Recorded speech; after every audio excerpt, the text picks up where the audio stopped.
Hello students, welcome to knowledge academy. कैसे हैं आप सभी? I hope you all are doing well in life.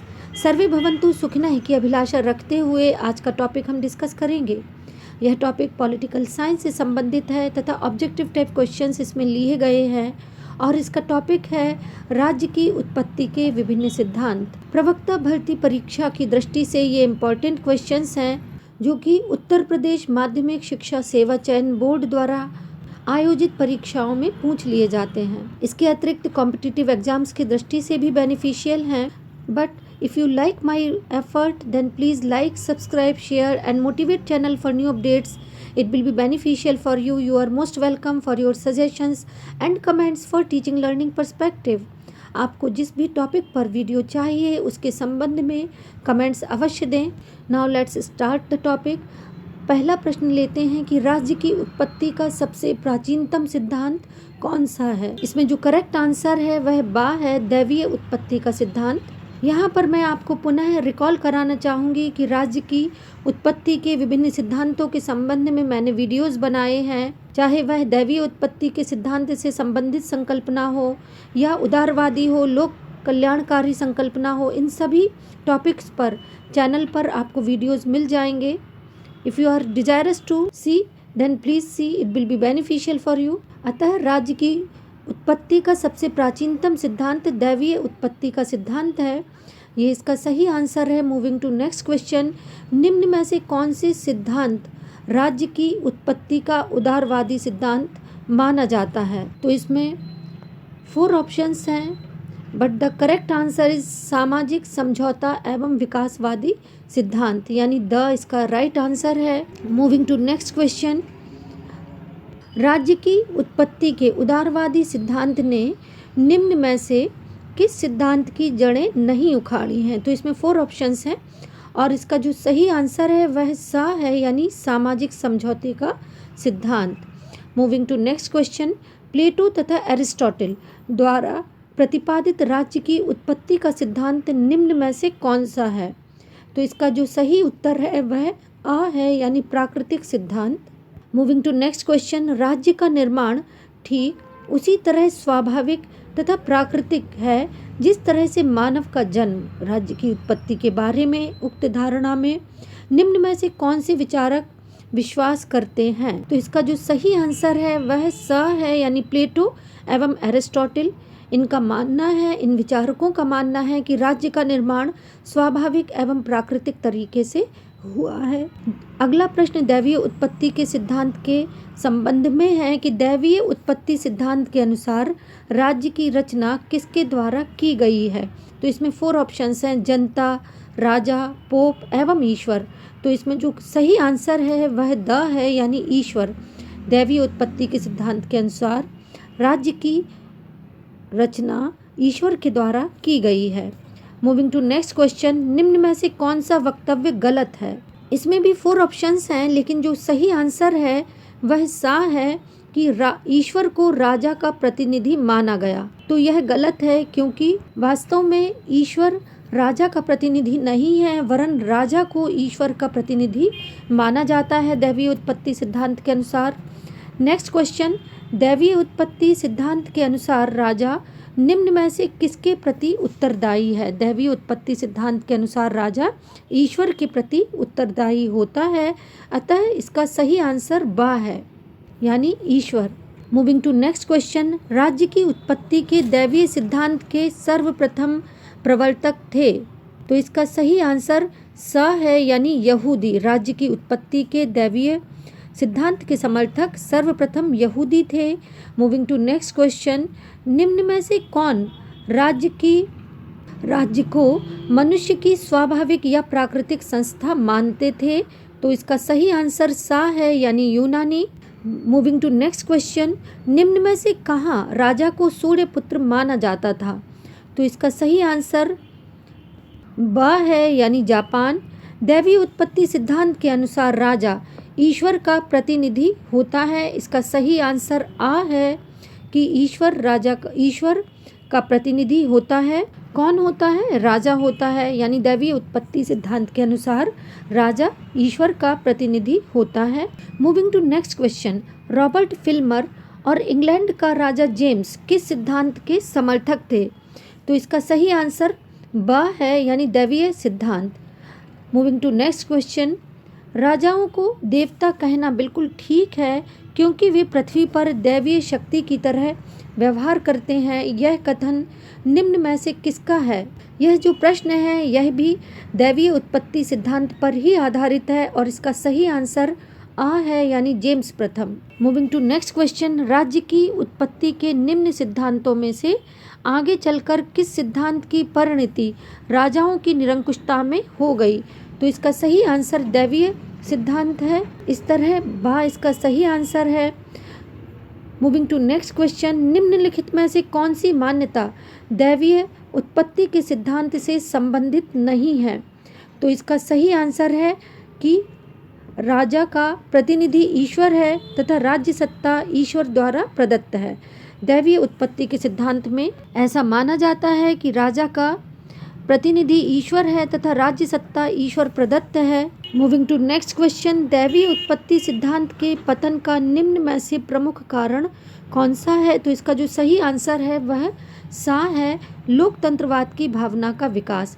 यही जो भावना थी यह भावना दैवीय उत्पत्ति सिद्धांत के विकास में पतन का कारण बनी, यानी लोकतंत्रवाद की जो भावना है वह इसमें अवरोधन का कार्य करने लगी। मूविंग टू नेक्स्ट क्वेश्चन, दैवीय उत्पत्ति सिद्धांत का सबसे प्रमुख गुण है? इसका सही आंसर सा है, यानी या यह सिद्धांत राज्य के नैतिक आधार पर जोर देता है। मूविंग टू नेक्स्ट क्वेश्चन, आज दैवीय उत्पत्ति सिद्धांत को स्वीकार नहीं किया जा सकता है। इसका सही आंसर दा है, लोगों का निरंकुशतावाद में विश्वास नहीं रहा। इसका अभिप्राय ये है कि राजा निरंकुश हो ऐसा जनता को मान्य नहीं है। Moving to next question, England के किस राजा रानी का शासन दैवीय उत्पत्ति सिद्धांत की मान्यता पर आधारित था? इसका सही आंसर सा है, जेम्स प्रथम। इंग्लैंड के जेम्स प्रथम का शासन दैवीय उत्पत्ति सिद्धांत की मान्यता पर आधारित था। मूविंग टू नेक्स्ट क्वेश्चन, दैवीय उत्पत्ति सिद्धांत का सहारा लेने के कारण ही इतिहास में निम्न में से किसके मध्य संघर्ष हुआ? तो इसका सही आंसर आ है, यानी राजा एवं जनता के मध्य संघर्ष हुआ। Moving to next question, sophist विचारकों के दर्शन में राज्य की उत्पत्ति के किस सिद्धांत का प्रतिपादन होता है? तो इसका सही आंसर शक्ति का सिद्धांत है, यानी इसका सही आंसर दा है। मूविंग टू नेक्स्ट क्वेश्चन, निम्न में से किस शक्ति सिद्धांत का समर्थक है? I will repeat the again, निम्न में से शक्ति सिद्धांत का समर्थक कौन है? तो इसका सही आंसर बा है, नीचे। मूविंग टू नेक्स्ट क्वेश्चन, शक्ति सिद्धांत के अनुसार राज्य की उत्पत्ति का मुख्य कारण है शक्ति या बल? ये इसका सही आंसर है। शक्ति सिद्धांत के अनुसार राज्य की उत्पत्ति का मुख्य कारण शक्ति या बल है। शक्ति सिद्धांत के समर्थकों के अनुसार मनुष्य स्वभावतः है। इसका सही आंसर है स, झगड़ालू तथा सत्ता प्रेमी होता है। इसमें 4 ऑप्शंस है, लेकिन जो सही आंसर है वह सा है कि मनुष्य झगड़ालू तथा सत्ता प्रेमी होता है। मूविंग टू नेक्स्ट क्वेश्चन, शक्ति सिद्धांत के समर्थकों के अनुसार बलवान व्यक्ति अपना समुदाय स्थापित करने में सफल हुआ जिसका आधार था। इसमें 4 ऑप्शंस हैं, लेकिन जो करेक्ट आंसर है वह बा है कि शक्ति द्वारा कमजोर व्यक्तियों को पराजित करना। मूविंग टू नेक्स्ट क्वेश्चन, शक्ति में से कौन सा वक्तव्य राज्य की उत्पत्ति के शक्ति सिद्धांत से संबंधित नहीं है? तो इसमें जो करेक्ट आंसर है वह दा है कि यह कहना परमात्मा इस या उस व्यक्ति को शासक बनाता है अनुभव एवं सामान्य बुद्धि के प्रतिकूल है, क्योंकि ईश्वर की दृष्टि में सभी मनुष्य समान है। मूविंग टू नेक्स्ट क्वेश्चन, राज्य का वास्तविक आधार है? तो राज्य का वास्तविक आधार जनता की इच्छा है तथा डेमोक्रेसी का ये सबसे आवश्यक गुण है। मूविंग टू नेक्स्ट क्वेश्चन, निम्न में से कौन सा वक्तव्य सही है? इसमें 4 ऑप्शंस हैं, लेकिन जो करेक्ट आंसर है वह सा है कि जब कभी आवश्यकता हो तभी राज्य को शक्ति का प्रयोग करना चाहिए। मूविंग टू नेक्स्ट क्वेश्चन, शक्ति सिद्धांत की एक प्रमुख आलोचना है इसमें भी 4 ऑप्शंस हैं, लेकिन जो करेक्ट आंसर है वह बा है। सभी देश आक्रामक नीतियां अपनाएंगे जिससे विश्व शांति खतरे में पड़ जाएगी। शक्ति सिद्धांत की आलोचना का ये एक प्रमुख कारण है। मूविंग टू नेक्स्ट क्वेश्चन, उदारवादियों के अनुसार राज्य की उत्पत्ति का शक्ति सिद्धांत।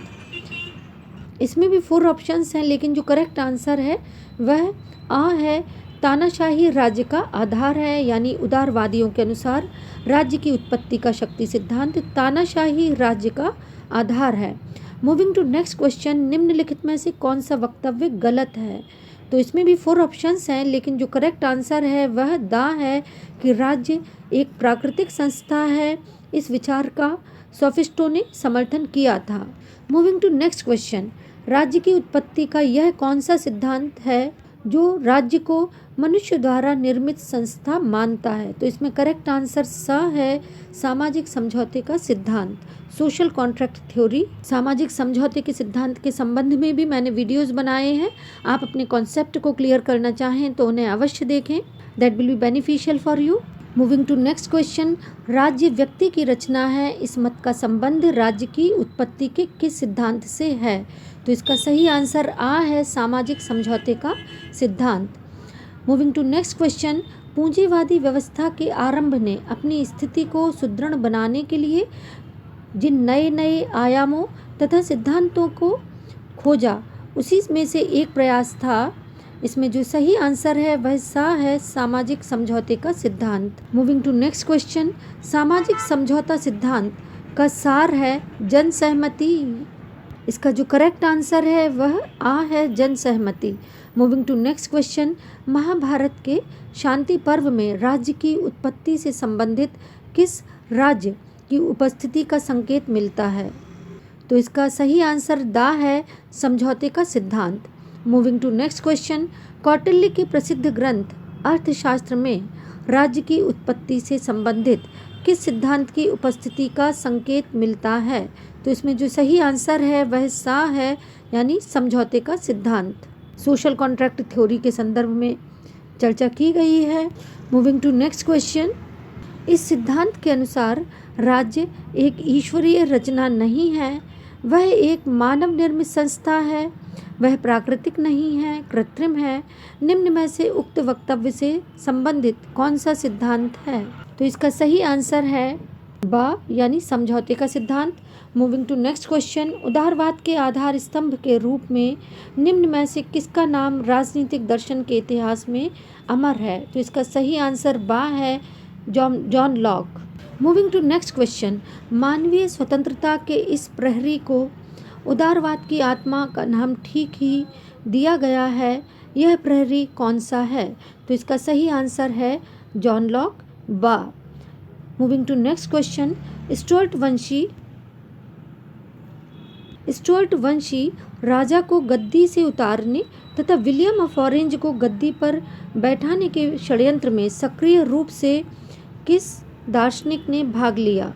तो इसका सही आंसर है सा, जॉन लॉक। ये एक पॉलिटिकल थिंकर भी थे। Moving to next question, John Locke की प्रसिद्ध कृति कौन सी है? तो इसमें जो सही आंसर है वह आ है, शासन पर 2 निबंध। यह जॉन लॉक की प्रसिद्ध कृति है।